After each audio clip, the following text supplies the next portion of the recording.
ever heard of the show Miss Mosaic from Nickelodeon in 2002, the chances that you have are slim because the show was canceled after airing just 6 20-minute episodes.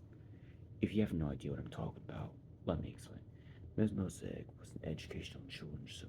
Please keep in mind that this isn't one of those cliche lost episode crap stories that has the static blah blah blah. Miss Mosaic isn't even close to those cheesy horror stories you find scattered across the internet. And I'm certainly not begging for you to believe me and all that crap. But if you want, look it up. Miss Mosaic obviously was made out of small colored square stone. It wasn't animated, mind you. It was completely stop motion. Miss Mosaic would elegantly move and dance, and her voice was quite literally an angel chord. She wore sky blue belly dancing like clothes, and had golden jewels that discover her graceful, yet decorating her grace. Her caramel skin seemed to shine more than all the other small stones. Her eyes were deep, dark sea blue, and her voice sequence followed each word that poured out her lips perfect. Even if you hate the educational shows, you've been in awe of how the show was done, and with the utmost care. It seemed to be cherished by the employees who worked on it. Nonetheless, the show seemed extremely entertaining for ages 3 and 12. In fact, parents reported that their children were addicted to the show. Parents would claim that their children would gain great knowledge immediately. That made the show skyrocket to the top of the list. So, why? Why would they cancel the show? It was perfectly produced. The artwork in Miss Mosaic was stunning. The music was absolutely great. Miss Mosaic would teach children fun math problems and have them sing with her while dancing and jumping. Like I said before, there wasn't any graph or static that appears in the show. In fact, none of the stones even had the color red on them. Around episode 4, the popularity of Miss Mosaic was booming and still growing. All the reviews were 5 stars, holding similar descriptions. Wow, my daughter loves Assirac. My kids don't even watch cartoons anymore, and they read books all the time, and so forth. After episode 4, parents are starting to show concern. Families were calling Nickelodeon, complaining that your child only spoke about topics such as science. Now you might ask, how was that a bad thing?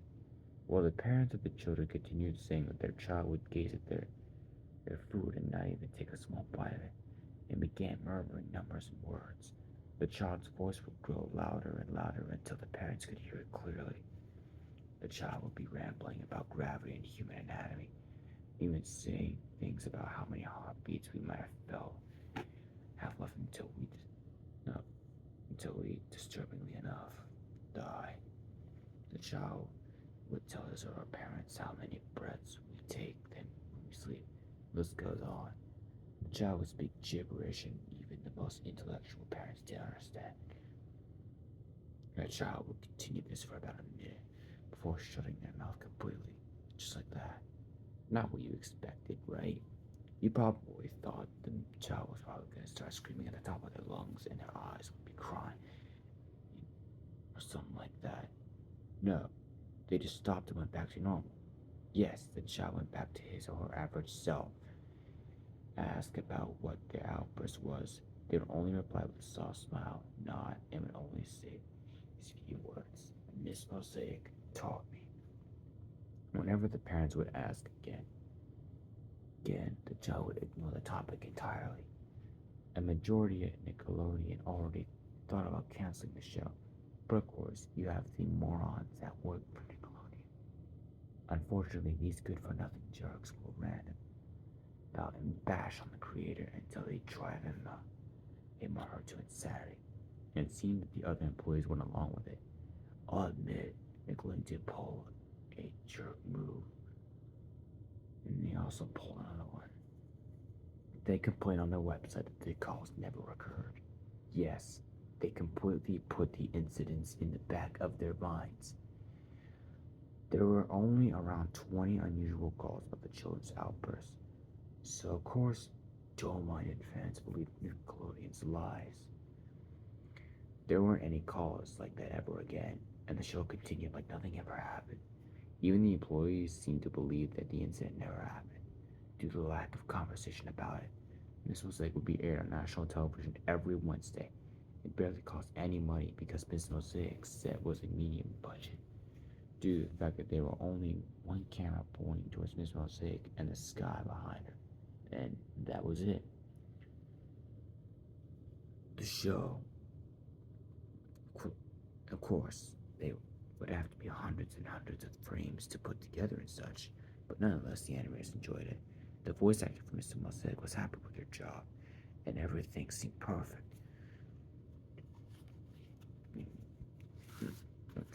Episode 5 was like any other episode, where Miss Mosaic taught the young viewers how to twirl and sing the ABCs. Mind you that, of course, the adults could sit in the room and watch the show with the child. Adults claimed that Miss Mosaic would say these words: "Let's play hide and seek." She would gleefully yell. The children would then hide somewhere in the room, usually in a nook or cranny. A big smile plastered on their faces as they peered out from their hiding spots to see Miss Mosaic looking around the screen, searching for the hider. She would be completely oblivious to the adult or teenager present in the room. In fact, it seemed that she tried her very best to not even look at the people from age 13 and above. Then after a few minutes, she would open her mouth and say, "Got you." She would say it in a victorious tone as she pointed towards the hiding spot of the child. The child would proceed to come out of the hiding spot, and the show would go on like normal. If you didn't analyze what I just said, let's overview it quickly. How did Miss Mosaic know where the children was hiding? Miss Mosaic began gathering horror gurus everywhere after that, and the rumors and stories were spreading like the plague. These occurrences in the shows were just too strange and out of this world. Those are the only words that can describe the show. There were countless stories about Miss Mosaic and would come out of the TV and brutal. No one believed the hide and seek scene, except for the people who actually saw the episode,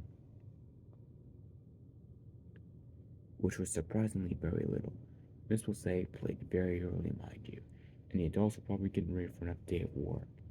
I even noticed that Miss Mosaic played on days where children didn't have to go to school, or when families were busy working. Miss Mosaic was quickly becoming famous in the horror community. Again, everything went back to normal. The episodes only aired once for some reason. I never knew why they only played one episode every Wednesday. Then, episode 6 finally came out after a long wait, and a curious mind that wanted to investigate didn't miss the opportunity to see an episode of Miss Mosaic, because they fully knew that they had only had one chance of viewing the episode. Midway through the episode, Miss Mosaic had halted her tracks.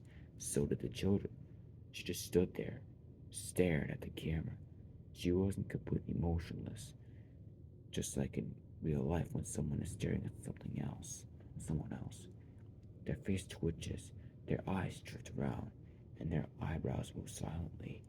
That's what Miss Mosaic was doing. And at this point, the older people in the room become concerned by the fact that their child was just standing there, eyes fixed on the screen.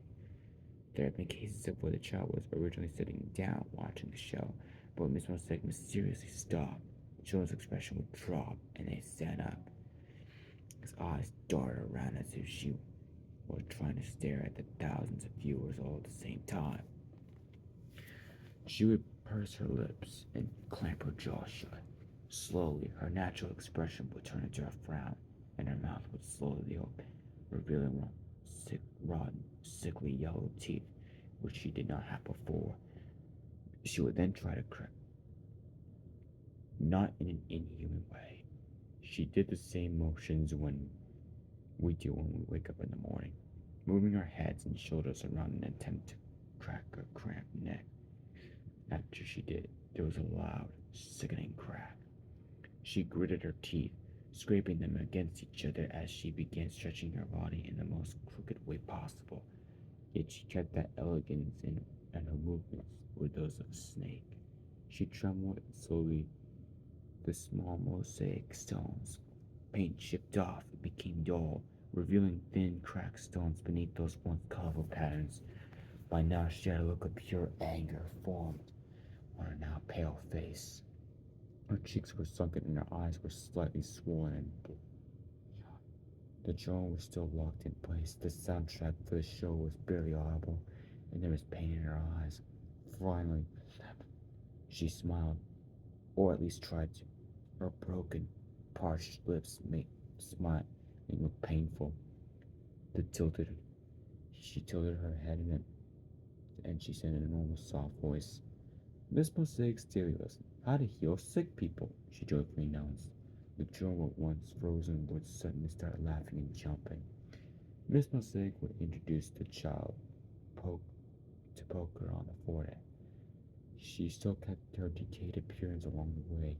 You could imagine that the older person who was present was absolutely terrified to the brim. However, witnesses claimed that the unknown force made their muscles clench and a knot formed in their stomachs and squeezed. If they tried to stand up or run towards it, trying to get them the heck out of there, they couldn't. If they tried, their bodies would feel strained. Finally, when the children poked at Miss Mosaic's head, in a split second she reverted back to her normal appearance. The children didn't get sucked in or anything like that. Miss Mosaic was indeed healed. After that, the people from age 13 would find able to above would be fully back in control. At the time, Nickelodeon couldn't even try to ignore the incident anymore or cover it up like before anymore. Like before, phone calls started flooding the Nickelodeon studios. They officially knew Miss Mosaic was screwed at this point. However, they admitted that no one made Miss Mosaic do those things. The healing scene was at 11 minutes 36 seconds in length. When Nickelodeon staff went to that period in time in the episode to check, nothing odd showed up, even though they proved that the scene never happened. They still had no chance but to shut down Miss Mosaic due to the lack of viewership and demanding parents. And just like that, the show went off there. Sure, people still talked about it, but it seemed Miss Mosaic went to the back of our minds. Of course, horror stories covered Miss Mosaic so completely that everyone thought it was a hoax. Nickelodeon had countless arrays of new shows to air anyway, so they had no problem with losing one show. One of my friends, who was a victim of Miss Mosaic, had to watch her daughter stand and poke the forehead of what seemed to be a monster. But she told me that her child never spoke of Miss Mosaic again. But she told me that I can never forget. One thing I can never forget. At first I thought she was joking, but the look of sincerity on her face told me otherwise. She said that one night, when she was going back home from another day of work, she fell down a small, bumpy, sharp hill and got injured in the process. When she was home, her husband immediately put her in bed, and she was bedridden. When she fell asleep, she told me she woke up in the middle of the night. She told me that in a dimly lit room illuminated by the moonlight, she could see the figure of her daughter holding up one finger and her other hand hanging loosely. She could even vaguely make out the shape of a bottle in her hand.